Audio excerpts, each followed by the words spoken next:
where he was on the stage, and it was the first time I've ever came to an ACN international convention. And George Zalucki took the stage, and I don't remember how much time it was or how long he spoke, but all I remember, you could hear a pin drop. And I'm talking 20,000 people in a stadium, and nobody moved and nobody said anything. And all they did is listen to what this individual had to say.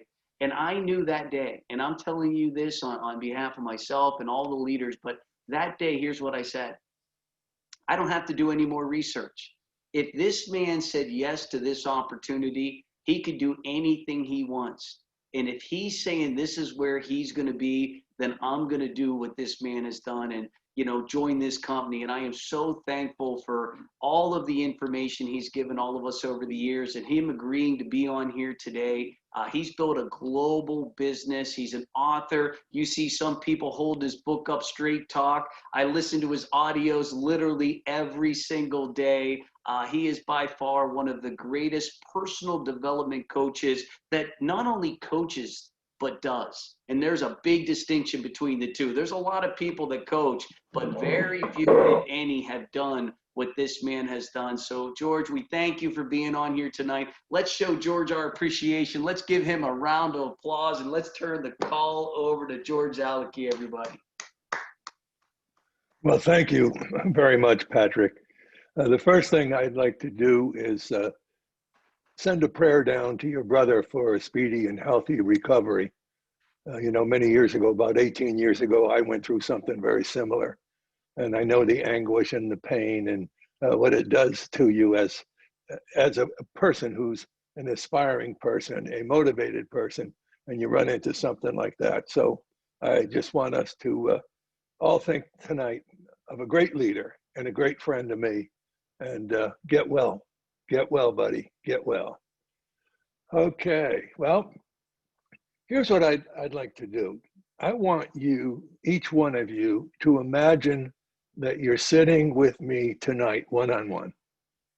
It's just the two of us. You happen to stop by, you were in my neighborhood, and you said, gee, there's where George lives. And you rang, and I said, yeah, come on over. I'm just sitting here reading a book.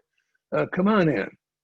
And you said to me, George, give me an understanding that not only about ACN, you just had a good dose of that. I thought it was fantastic. But how do you win in life? What makes the difference? You've studied all your life about winning attitudes, mental attitudes, outcomes of the way people think. And if you were to say, okay, we're going to sit down and we're going to analyze together. So some of you are already doing well, but you're going to have to coach and train people who are in the dark. So I want to kind of give you a picture of how organizations structurally break down. If you can picture a pyramid, okay, and 1/3 up on the top is 3%. So you slice across the top of the pyramid, 3%. Those are what I call the powerful entrepreneurs. They are visionaries. They are risk takers. They are leaders, and they are very results motivated. They're the CEOs and the presidents of big companies, okay? And they end up being multimillionaires. The next group of people is comprised of 27% of the population. And they are people that are career driven, okay? They usually have college degrees, and they are driven by promotions within their company. You'll find doctors and lawyers, small business entrepreneurs that do well, okay? And some small business owners. Now, these people needed to get some qualifications that the bottom 70% probably didn't get. Most of them are college educated. So you already see, beginning towards success, there's a pattern of deferred gratification. You had to get the knowledge, and you had to develop the skills to be employed. You had to keep developing your contribution to where you're at to continue to build something or succeed. But notice there was a price to pay long before there was any fruits that were born. The last group is 70%. And this is where you find not bad people, incredibly wonderful people, but they have basically go from hand to mouth. They work in jobs that aren't going to pay very much, and they get stuck in them. And that affects the mental attitude and the spirit of a human being. And a lot of other problems weep into that. When you're going from hand to mouth, and you look, if you have the courage to look, you look up and you say, well, I'm never going to be a doctor or a lawyer. Life is moving on. I'm probably too damn old to make much of a change. And then you need to really stop and think of what are the options. Well, you're where you're at. Every one of us is where we're at because of the choices we made in life. So now it's a time for truth. You're sitting with me. And I'm going to ask you, you don't need to reveal it, but in your own seat right there, imagine you're sitting and you're willing to tell me the truth. And I were to say to you, let's say your name is John. John, tell me something. Was school important to you? John's liable to say, not much. John, did you feel you were smart or dumb in academics? John's liable to say, well, I wasn't the best brain in the class. John, what you're doing now, do you like it, dislike it, or hate it? Well, the truth is, I don't like it very much. Why is that? Because it's a dead-end street. I'm not going to get ahead. I'm not going to go anywhere. I'm stuck. Well, then, John, let me ask you about how you think during the day with that overwhelming attitude. Are your thoughts positive or negative? Do you live with hope and faith or despair and anxiety? Ooh. Well, we can do something about it, because here's the thing, John. Who you are now is not who you could be a year from now. But I'm going to ask you, are you willing to learn, to study, to tell the truth about why you have weaknesses or incompetencies or attitudes that don't work? If you're willing to do that, we can make incredible strides to take you from where you're at now to places you only dreamt of. But you're going to have to learn a lot of the recipe, the ingredients, the mental attitudes we're going to need to get from where we're at here to where we're at there. And let me give you a secret. It's not really a secret at all. There is no such a thing as a straight line to success. Success, the road to success, is laden with obstacles. So would it be fair to say that we need to improve our tools, our understanding, and our knowledge if we want to move from point A to point B, C, D, and E? It's a logical consequence, or you go nowhere. But the very first thing we need to do is take a look at where did we get, if we're in this 70%, where do we get the ideas of ourselves? Well, now we're going to go into self-image. Your self-image, my self-image, was developed through childhood and then carried into adulthood. But notice what it was. It was a cultural and or a religious infusion of what is real, what we're to believe, how we're to act, who we can become, and who we cannot become, all imposed upon us by significant others that have good intentions, moms, dads, aunts, uncles, preachers, you name it. But notice in there, you never got to vote on who you really are because you were convinced with no alternative canvas to look at. Well, gee, let me think about that. It limits the belief I could have in myself. No, I need to change that. Some examples. Siblings in the family. And you're a kid that wanted to be a baseball player. and your older brother is quite a baseball player. So as you're starting, like most people who started anything, you fumble around, you strike out, you don't do too well. And somebody significant, a father, an uncle, somebody significant says, kid, you're not the ball player, your brother's the ball player. You were flushed right down the baseball toilet. You gave it up because you were accustomed to having other people define you. When are you going to define yourself? It's never too late. You were born powerful, powerful beyond anything you've known to this date. As Dorothea Brand, in her book, Wake Up and Live, said, act as though it were impossible to fail, and you won't. How do we act? When we're down and we're depressed and our friends are all negative, and most of what we live around is negative, that's a cesspool. You got to get out. You need to decide. You can't stay there and heal. You've got to go to new places, meet new people, get new ideas, self-develop. You're the only player in the game. You can't afford not to win. Well, let me give you a couple of examples of people who became great stars that were told by significant others that they were not so good at all. Fred Astaire. When Fred Astaire went for his first movie audition, they said, he's bald, he can't dance, a little bit, and he can't sing. Imagine that. So Fred Astaire, if he believed him just one more time, you'd have never had that talent to be able to enjoy.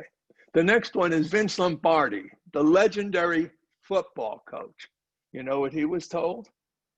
He doesn't know much at all about the game of football, and the guy is not motivated. What if Vince Lombardi believed that? Now, ask yourself while I'm going through this, what did you believe? Because some authority told you this is your limitation that was of significant importance to you as you're growing up. Beethoven, his teacher said he was impossible. What if Beethoven said, he doesn't think I'm very good, and he's my teacher, I guess I should just quit? Whose opinion would have caused his failure? The teacher's or his own? Oh my goodness. Enrico Caruso, his teacher, said the guy can't sing a lick. Pretty good, huh? What if he listened? Walt Disney was fired from one of his first jobs at a newspaper because he lacked ideas. You need any more?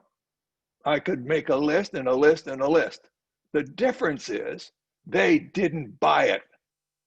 And you ought to give it back. And there's only one thing to do. Give it back. Love them all. Forgive them all. Because they felt they were doing you a favor defining your potential. But if you ever say, for example, people tell me, they see me play the piano. They say, oh, where did you study? And I say, well, I never studied. Well, how do you know how to do that? I said, I really don't know. I feel it up here and it comes out my fingers. Oh, I could never do that. And I say, well, have you ever tried? Oh, no, I just know that's something I couldn't do. Notice that. The minute that thought enters a mind, you're going to be refusing to try. You self-convicted yourself again without putting a zero effort into the lie. What if you took lessons for just 1 year, once a week, once every 2 weeks? At the end of a year, you'd have a gift, a talent that you could enjoy for the rest of your life. You know how beautiful it is to be able to sit down with an instrument and just feel and relax and play. You don't care what the notes are. Sometimes they come together, sometimes they don't. Who cares? I'm playing for my spirit. You need to play for yours. Well, that gets me into mind and emotions. Now, you know, I've done a lot of work on that, counseling over the years and lecturing and teaching at the university. I have done a ton of research about the integration of thought, emotion, choice, behavior, and circumstance. There is not a thing that you or I do that is not preceded by a thought. Stop right there. Pick up a You can't pick it up unless you think.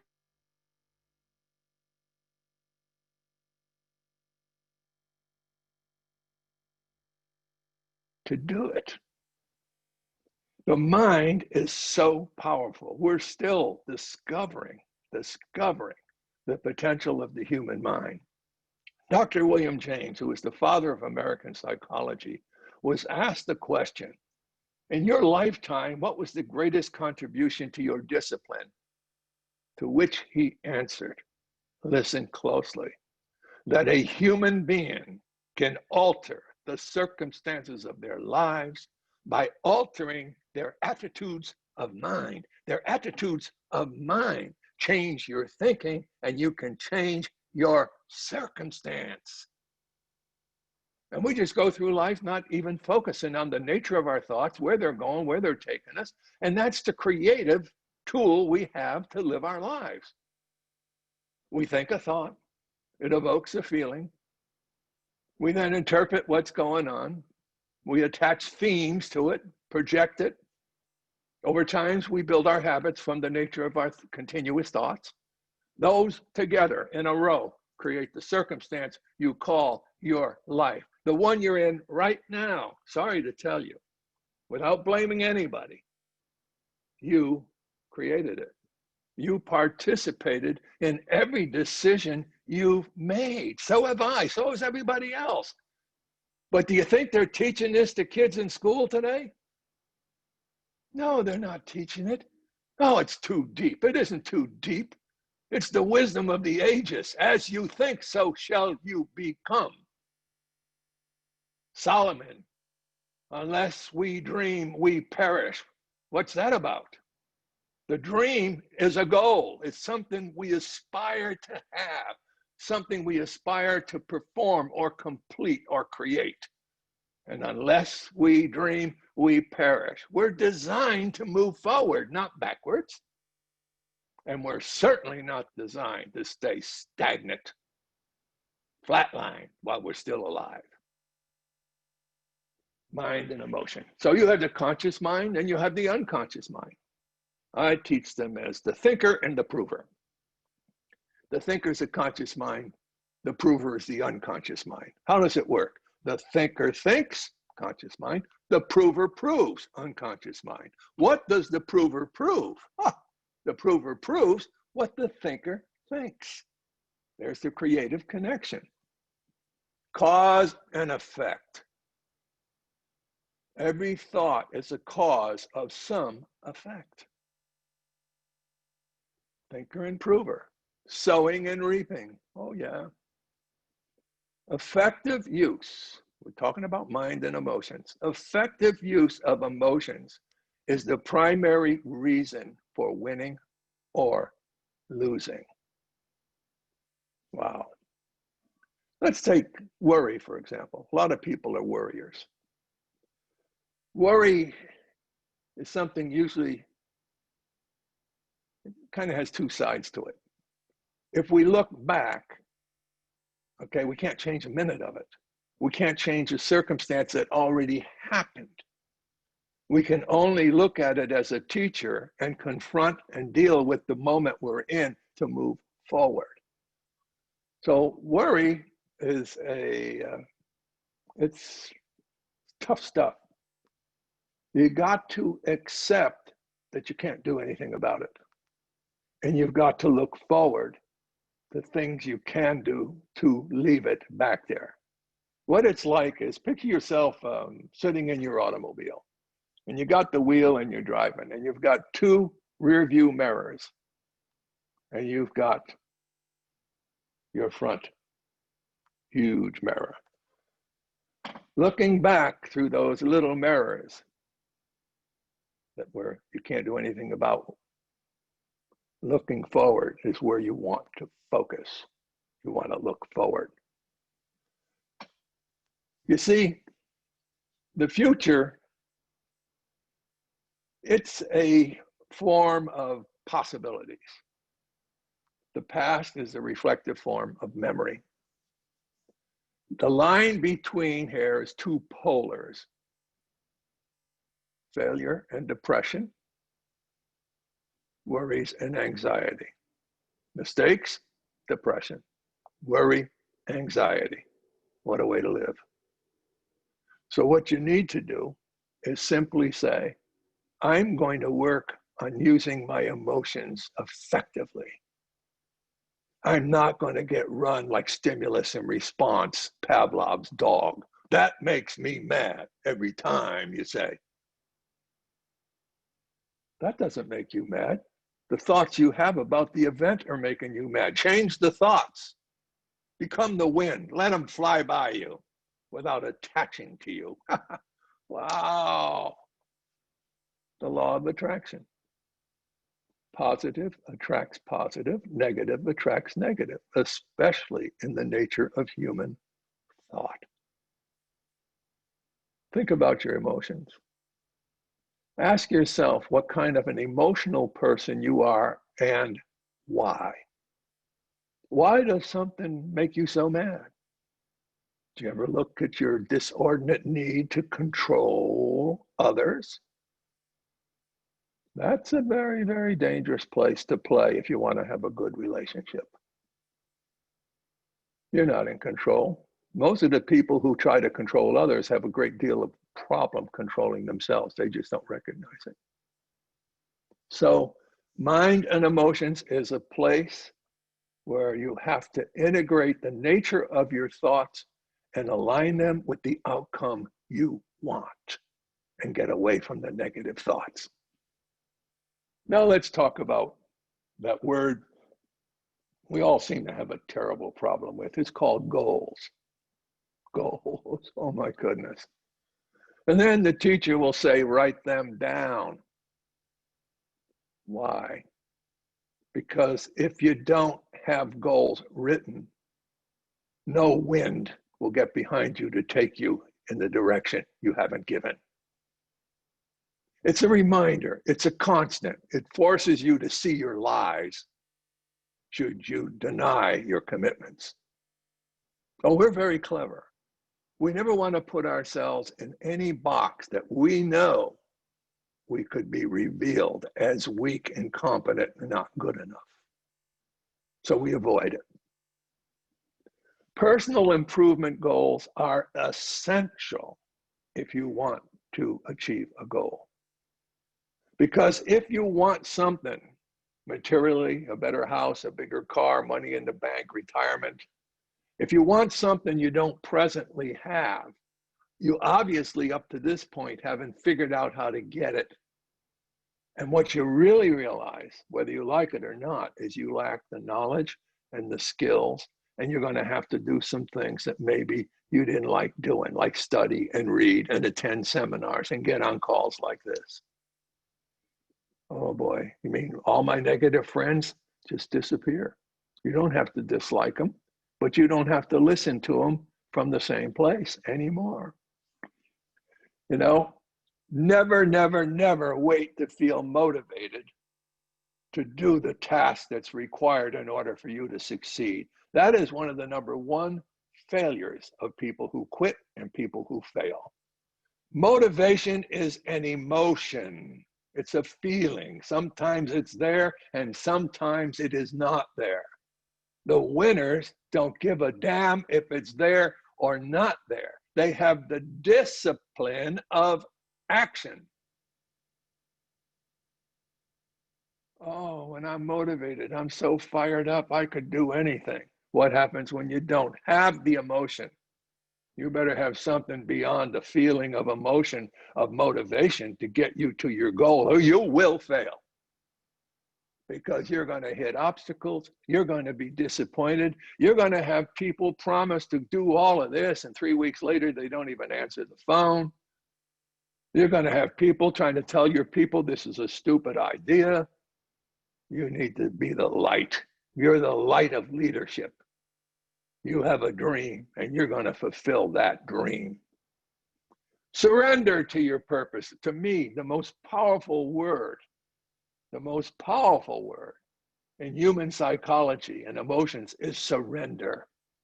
See, a surrendered person is not entangled with the negatives the same way someone is resisting them being there. I'm already prepared. I know if I can handle this, I can get to the end, because what washes people out? It's not their lack of ability. It's either their lack of interest, their lack of preparedness, and their lack of willing to realize what they're doing isn't going to get them anywhere. And they don't have many alternatives. And this is a damn good one. A couple of $100. Somebody else gives you the product, the compensation. There's all kind of ways to build. Oh my goodness. Just do the math. Take a year from now, you're making $1,000 and you just started, and it's residual income. At today's rates in the bank, how much money would you need to have already set aside after your taxed dollar to have that $1,000 sitting there? Just do the math. And you're going to see the power of residual income. Everybody who's made it big, every big company who's made it big has done it through networking product so that more and more people get it, marketing to have people participate. Everybody needs other people if they're going to be successful. And you're dealing with services that people need. It's not optional, that they need. Oh, what a cakewalk. So you can actually start. You don't matter what you know, because I love what Gandhi taught about that. Gandhi said, if you have a vision, a goal that you are truly want and intend to get, even though when you start, you don't have the knowledge nor the skills, if you don't quit and you keep your faith, you shall meet the people and acquire the skills along the way. That is so true, my friend. When you seek, you do find. When I wanted to learn, I would find the people that were the brightest, and I'd sit at their feet just to hear them talk for 10 minutes. I was always looking for that person that had something to give, that were really giving it from their heart, and they had wisdom in their brain. I would sit at their feet. I would just sit, take notes, meditate, think. Then you get your own personal empowerment because you're convinced. You've seen it over and over again. Which leads me to the word commitment. We are so fragile today in our commitments. Life has been basically too easy to get necessities. Too easy to be lazy, too easy to not have goals, too easy to think someone else is responsible for you. How are you doing? If you're thinking like that, how are you doing? Be honest.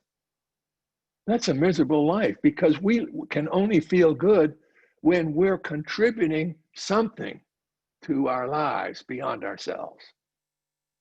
The happiest people in the world I know are the givers, not the takers. Are the honest people, not the thieves and the slime balls that are out there. They're not happy. They're vicious. They're amoral.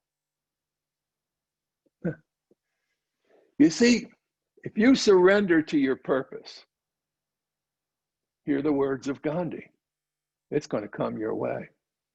You just don't quit. So you are it. Are we getting that so far? Are we getting the whole ball game is right here? I got to get better. I got to change my thinking. If I want to be where that person is, I better understand how they got there and how they think and use their emotions and how their commitment is firm, solid. Oh, commitment. Commitment is doing the thing you said you would do long after the mood you set it in has left you. Think about that. You know what commitment is for most people when they're fired up? I'll do what it takes as long as it takes until. And then fill in the excuses and fill in the rationale. Until. Justification for being a quitter. Wonderful. Where do you go from there? You're going to carry the same attitude to the next thing you try. Failure is just going to be part of the way you're going to live the rest of your life until you catch on. And see, schools aren't teaching this. You know it as you're sitting there. They're not teaching these young people, these high school kids. They don't even have a course in college that says, look at the components, guys and girls. You're going to leave here. What are your values? How do you discern right from wrong? How do you feel you should treat other human beings? Because in this business, you build loyalty by being a servant. I am very proud of what I see Mike and Pat doing. Recognition. People that, just got started and they've been in and they're happy and their lives have been uplifted. It's amazing. The free teaching that you get. What would you pay for this? And they say, I don't need to be on that call. I heard that stuff last week. Well, then get up and teach it, smart ass. Criticizing. Persistence. Persistence sits on the shoulders of surrender. Remember, surrender? You see, let me give you an illustration. When I am resisting something I don't like in my business, I don't like to do, I don't like to put up with, okay? Let's say this is what I'm resisting. Now here comes the resistance. See it? I'm always attached to it until I say, that's okay for this to be here, but it's no longer okay for me to pay a damn bit of attention to it. Now here comes that thing that used to bother me, and here I come. Whoop, bye. I've learned. I've surrendered to this stuff that might come in my game. I've surrendered. I no longer am going to be run or controlled by what used to hold me back. Persistence is what transforms an ordinary person into an extraordinary person of achievement. Persistence, surrender. When you use the word persistence, couch it in the understanding of surrender. It's the path of all winners. All winners are persistent. Every athlete you see, persistence is their first cousin. I didn't win, back out there. Boy, I'm a little weak here, work on it. Boy, that guy's got a great serve in tennis. Look at what he does, study him. See what you can do. Ask him for advice. Don't be so proud. You're the best, I want to hear from you. Get rid of struggle and get rid of effort. Do you hear me? Effort will wear you out. Struggle will wear you out. I'm going to do this. I'm in. I'm not going anywhere. I believe in this company. I believe in my leaders. I believe in myself. Guess what? I'm in. And watch, 5, 6, 7, 10 years from now, I'm going to be on the beach. You want to know why? Because it's possible here. It was impossible in my 9-to-5 job,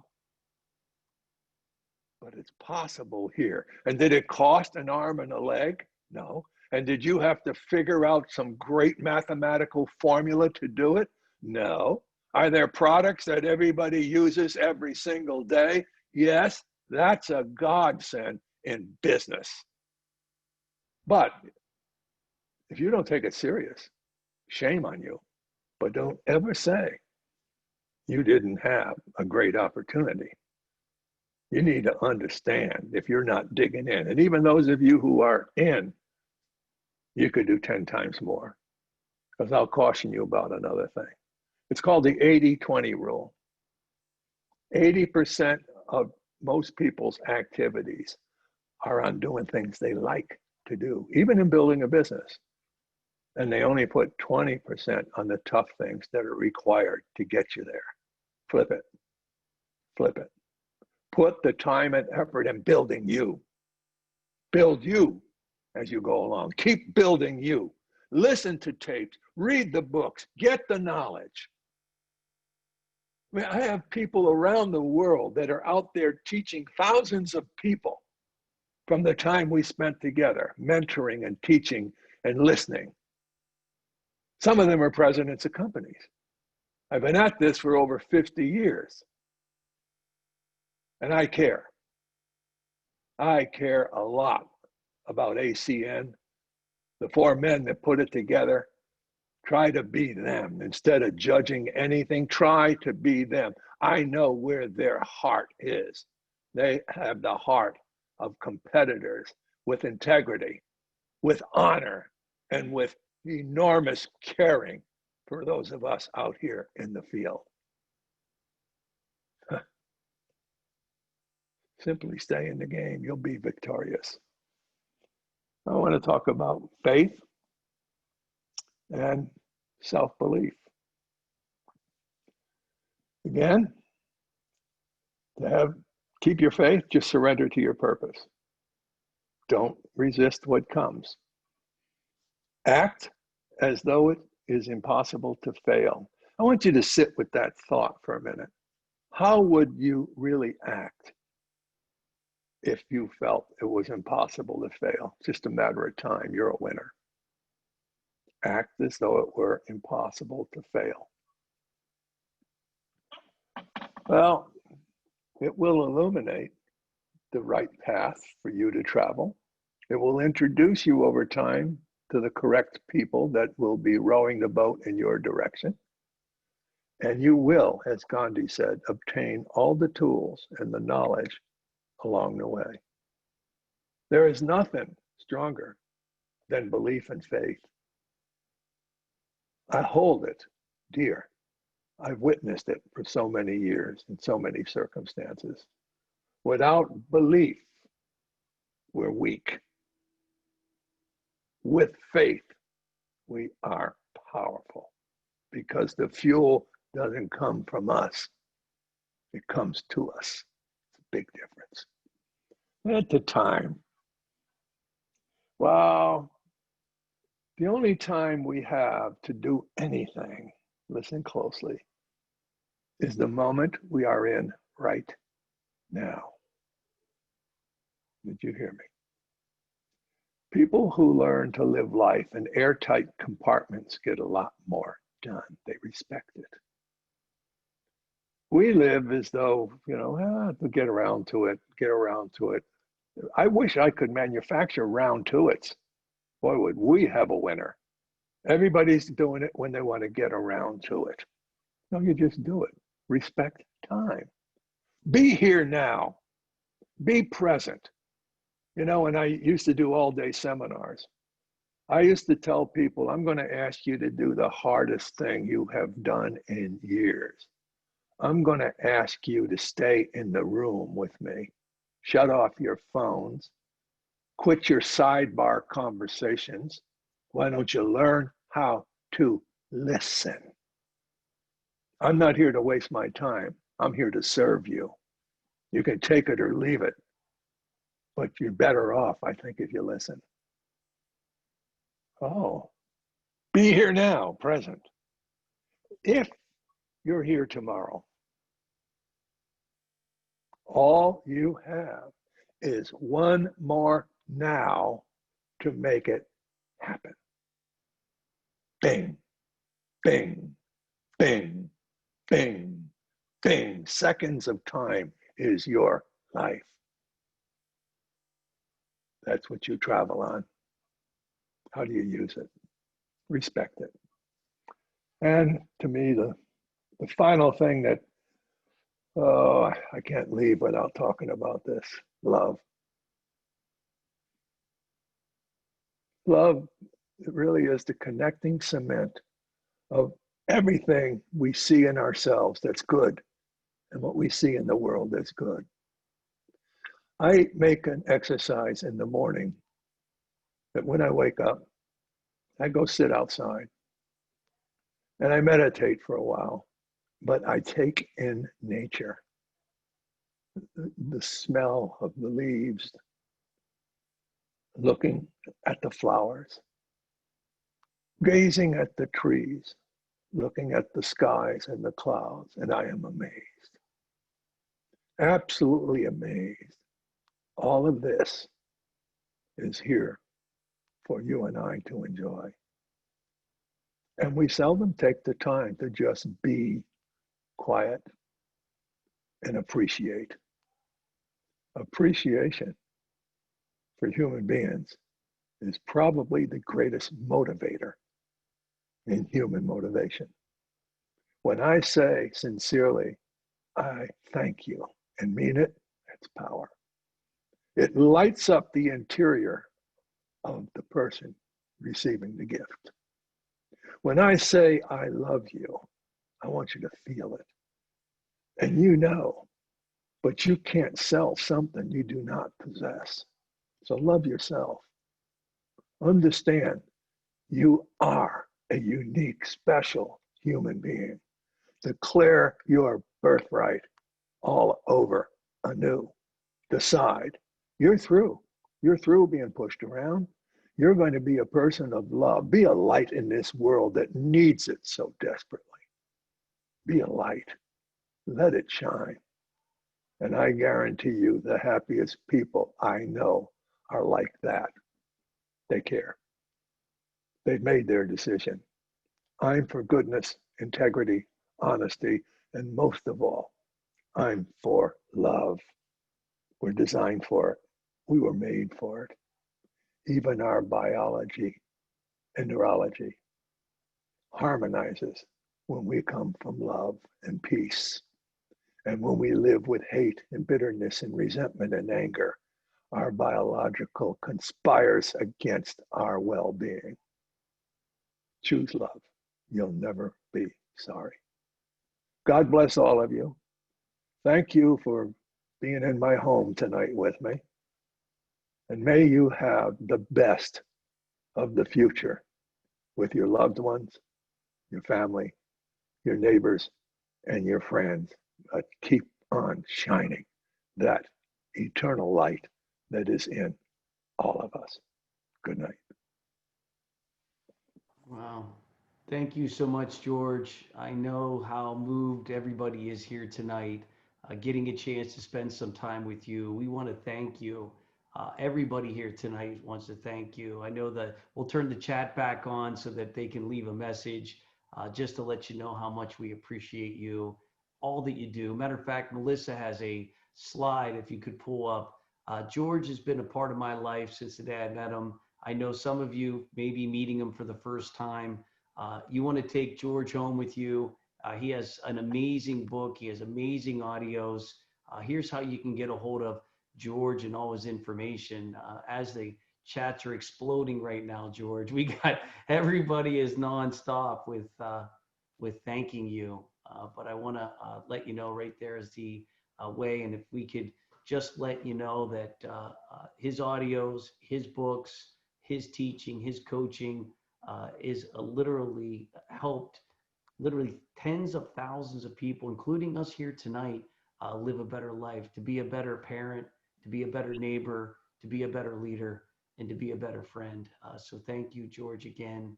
Here's how you can get a discount as well. Free shipping 2020 on the code until October 23rd. So they're going to give us a very special price and product. I believe in giving the books away to my team, the audios away to my team. He'll tell you we've bought cases and cases over our career as something, knowing that I've never missed out on investing in people. That has been my greatest investment, is an investment in myself, an investment in others. So let's make sure that you do take advantage of that. Take a picture of that screen so that we get an opportunity to have George in our car, to have George in our house, and to have George on our desk, so that we can continue to be in his brain and take out everything that he has. He has the first 8 people you recruit, give these books away. They put a great package together and make sure that you are investing in yourself. So again, thank you so much, George. We appreciate you. I don't even want to unmute the lines. I think they'll go crazy right now. So if any of the RVPs want to say something, I want to highly allow you to do so. Any of the co-hosts that are on here tonight, feel free to unmute yourself.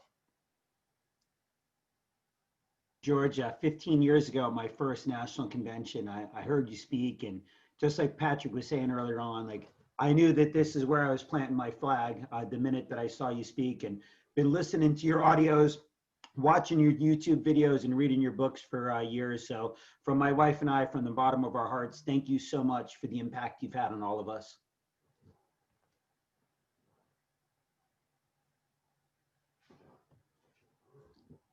Hi, George.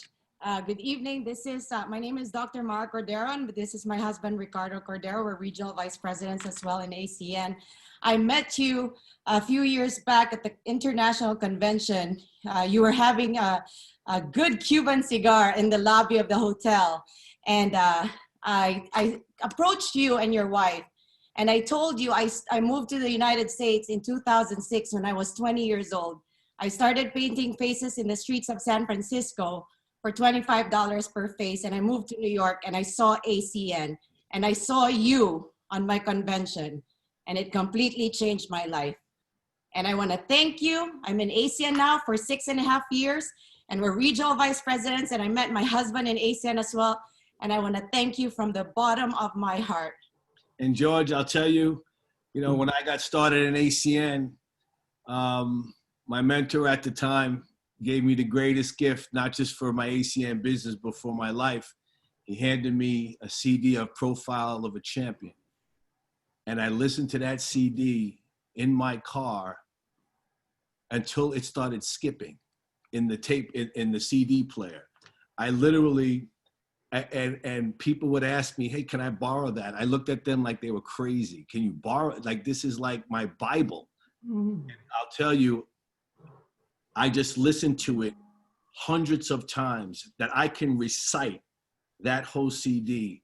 And I just started to incorporate it in my life and the principles from that. Then I went to Roadmap to RVP, which just blew my mind. Then I went to Mind and Emotions, and now I'm actually listening to Experience to Make a Difference all over again. I mean, I can be a professor in college right now from your teachings. That's a true story. This is Wharton Business School doesn't teach you this. So I want to thank you from the bottom of my heart that you literally gave me a whole education that I never had in my life. And I apply it not only to my ACN business, but I apply it to my everyday life, being a husband, being a father, being a son, being a friend, being a mentor. Whatever I can do, it all comes from the principles that I've learned from all of your works. And I want to thank you so much for that. Appreciate you. Wow. George Zalucki University. Absolutely. George, this is Alejandra. I remember meeting you for the first time before I knew anything about anybody in ACN. So I wasn't looking at people like, oh, this person is an RVP or an SVP or this person is good or bad. So I was not part of ACN for a long time. I was just Patrick's girlfriend at the moment. And I remember walking by myself, because I didn't know anybody, at an RVP trip. Patrick was in a meeting. I think you were part of the circle for Europe at the moment. And so Patrick and you had opposite circle meetings.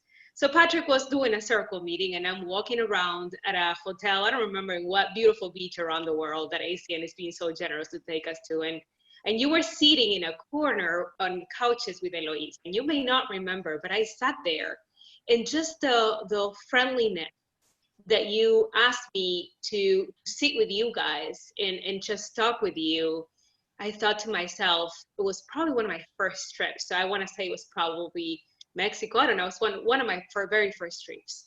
And I remember thinking, oh my goodness, this company has wonderful people. And then I joined ACN 4 years later, because I'm that stubborn of a person. And when I joined ACN, Monica Bernardino, so probably here on the call, took me to listen to you at an event. And it was just the first time that I put two and two together. Oh my goodness, this is the person that was just so human and wonderful with me in that same little niche. And I remember thinking to myself, this person just unscrewed the top of my brain. And this is how this is how I always explain you to people. I screw my brain, washed it, shook it, slapped it, put it back on, and screwed it back on, and let me go out in the world. And I thought to myself, if this is what ACN is about, I want to be around these people. And it was my very beginnings when I really truly was assessing of, not if ACN worked, I knew that from Patrick, but if ACN was the right home for me. And you made such a huge impact on those two occasions. And I don't think I've ever had the chance to say anything to you. So I'm telling to you right now, thank you so much. I know that I had gotten messages from the team as you were speaking. You're impacting people in a way that I know that I know but we're grateful and we're appreciative that you are here with us tonight. I know that I speak for all of 300 and some people were on the call tonight. I know I'm speaking for each and every one of them. Thank you from the bottom of our hearts for being such a servant human being. Thank you. George, I think you can tell I'm a fan, right? You can see my background. So, but one thing I want to just touch on, my name's Noah Brandy. I'm a regional vice president out of Pittsburgh, Pennsylvania. I've been blessed to build the market with Alejandra and Pat here, and it's just been, amazing. The very first thing that Senior Vice President Michael Mazur put in my hands the day I signed up was Roadmap to RVP. So I think he had some plans for me, right? But one thing I'll tell you is where I got to meet you outside of your audios was at my second national convention, and my parents were there. And my dad is a very, very tough cookie to crack. Italian family, just hard-nosed guy. And I've seen my dad cry I can count the amount of times I've seen my dad cry on one hand, and one of them was when you spoke. And he was so emotionally moved by you at that national convention that I knew that not only were you someone that I needed to put in front of everyone that I was going to put in front of this, because of the fact that I've seen this hard-nosed guy for 70 years of his life, never crack tears unless it was funerals. And you did it off of, just inspiration.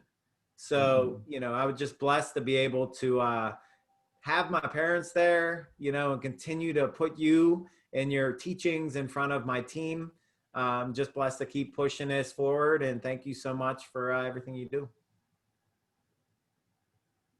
And Mr. Zalucki, my name is Melissa Street. I'm a regional vice president with the ACN. And I know that you heard from all the RVPs and the SVPs share, but our chat room is just blowing up. And I just want to read a couple of the messages. There are so many thank yous. Thank you so much. Greatest of all time. Thank you. We love you, George. Thank you. This was inspirational. I am so moved. Thank you, George. You are a blessing. George, you are the ultimate best. Great teaching. Thank you. George, you are so incredible and inspiring, speaking from the heart, true leader. Thank you for your wisdom, sir. You are so incredible. Thank you, thank you, thank you, thank you. It was an honor to hear you. That was a brilliant message. Thank you. This person was very excited because they wrote in all caps, so they were clearly yelling at all of us. It's not how, but why. You should be a better person. Thank you, George. So powerful. Inspirational words of advice. Thank you for spending your Friday evening with us. Yes, thank you very much for your time. Let's see, we had some really awesome messages. George, it was great to see and hear from you again. You have always been an inspiration to me since I first met you in 1990. Mike Smith in Orlando, Florida. That CD changed my life. Thank you, George. This is the first time I have heard you speak, and I truly appreciated what you said. Much of what you said has resonated in my mind, my heart, and my soul. You are definitely a blessing to me tonight. Thank you so much, sir. Hi, George. I just want to say thanks for this message. I was one of those people that was told that they would never amount to anything. Those that planted that seed of doubt was dead wrong. You are a powerful speaker. Thank you for allowing God to use you. You are absolutely awesome. Thank you. Thank you, sir. Thank you. Let's see. And one last one, you changed my life 2.5 years ago. Thank you. So from all of our Rockstar team, we are forever indebted in you, and we are so grateful for you. And I'll turn the call back to Senior Vice President, Mr. Patrick Mazur. Wow, wonderful. Thanks again. I loved every comment. Thank you for sticking around to the very end and being a part of this special historical call for us. And I just want to say two things. One, we're going to have Mike Kupis next week. He's a co-founder of ACN, one of the 4 gentlemen that George spoke so fondly of. One of the individuals that put this opportunity together. One of the reasons that George said yes to what we do is one of the 4 people that you're going to get a chance to listen to. And George made a decision to join ACN based on the 4 people that put this company together. So for all of us next week, we're going to get a chance to meet intimately one of those 4 special human beings that George spoke so highly about. I feel it wouldn't be right if we didn't end in a call, this call tonight, without thanking, for all that we have. As we live in a world of so much noise tonight, of so much anger, of so much frustration, of so much fear, I believe we should end this call in gratitude, and part of gratitude should be delivered in prayer. So if we could ask Ken and Susie, Regional Vice Presidents, if you could end us tonight in a prayer, that would be fitting, I believe, for what we've experienced. So I'll turn it over to you. And Mr. Zalucki, we want to just say thank you so much for surrendering to your purpose, and thank you for being the light in this world that we so desperately need, and encouraging us all to do the same. Thank you so much. Tonight was so powerful. So we'll like we do, we're going to wrap up with prayer. So if you guys want to bow your head and pray with me, that'd be awesome. Father God, thank you so much for what we have. We know, just like Patrick said, that this is not the world. What we had tonight was the opposite of what's happening in the world. Where else in the world, Lord, do you find 330 people together from a more diverse background? Countless different countries, economic backgrounds, religions, and races all coming together in hope and faith with a common goal to share the blessing and the hope that is ACN. And we believe that we're charged to share this blessing. We know that the world needs what we have. We thank you tonight, especially for Mr. George Zalucki, for the wisdom that he shared. Thank you, Father, for speaking through him to think about what we think about, to be intentional about what gets our attention. There's so much truth that he shared tonight. But Lord, we pause with this. With truth, it forces a momentous decision for us. We can either accept it or we can reject it. We have a choice. And Lord, we're so grateful that you've given us a choice. And we choose tonight on this call to believe and to love. To love you, Lord, and to love others. And to believe that we, through this call tonight, will grow and share this business to where 20,000 representatives a month can be on this call. Lord, they're going to have to do something new at Zoom, because they're going to have to be 100,000 people zooming in on a Friday night leadership because of what you're doing through the people on this call. So thank you, Father, for tonight. Thank you for everything that you've given us. We start and we end in gratitude. And with that, we all say, Amen. Thank you all, and thank you, George. Everybody, let's make a difference. Let's make a difference starting tonight. So thanks again, everybody. That concludes the call. God bless each and every one of you. Thank you, Ken and Susie, for a wonderful prayer. George, we love you, buddy. Thank you for all that you do, my friend. Thank you. Appreciate it.